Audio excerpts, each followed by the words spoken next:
Yes, answer. Give me the rhythm. I'm a gangster ras, the assassin again.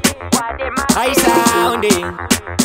Wow, wow, wow, wow. Atanga nanga sara ndazovhurika ngoma dzangu vakutamba nombochenda kamusiki vandipa mukana vandindoshaura rushinjirwa kugutsikana ndiri patata ndashaya ndakafanana ichi chipatan chiri madadan brand new style brand new lines brand new rhymes zose nema old times ndiri patata ndashaya ndakafanana ichi chipatan chiri madadan brand new style with brand new lines brand new rhymes zose nema old times pachigengsora sandinangwe kuresta handina tsitsi kana ndimbowesta ndibe kuno ridhimu rako ndorichesta kana randinakira ndobva ndarichesta ndoritakula mamoko achibabula vana mama vese avo vakujabula vakuvhurika nepatani rangu pandoshaura vanzi apa ngoma rakaipa wapakura ndiri patata ndashaya ndakafanana ichi chipatan chiri madadan brand new style brand new lines brand new rhymes zose nema old times ndiri patata ndashaya ndakafanana ichi chipatan chiri madadan brand new style with brand new lines brand new rhymes zose nema old times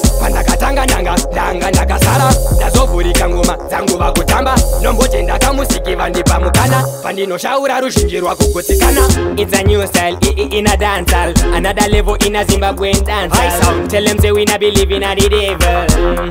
Yeah, I'm a gangster ras. Ndashaya ndakafanana ichi chipatan chiri madadan brand new style with brand new lines brand new rhymes zose nema old times ndiri patata ndashaya ndakafanana ichi chipatan chiri madadan brand new style with brand new lines brand new rhymes zose nema old times pachigengsora sandinangwe kuresta handina tsitsi kana ndimbowesta ndibe kuno ridhimu rako ndorichesta kana randinakira ndobva ndarichesta ndoritakula mamoko achibabula vana mama vese avo vakujabula vakuvhurika nepatani rangu pandoshaura vanzi apa ngoma rakaipa wapakura ndiri patata ndashaya ndakafanana ichi chipatan chiri madadan brand new style with brand new lines brand new rhymes zose nema old times ndiri patata ndashaya ndakafanana ichi chipatan chiri madadan brand new style with brand new lines brand new rhymes zose nema old times.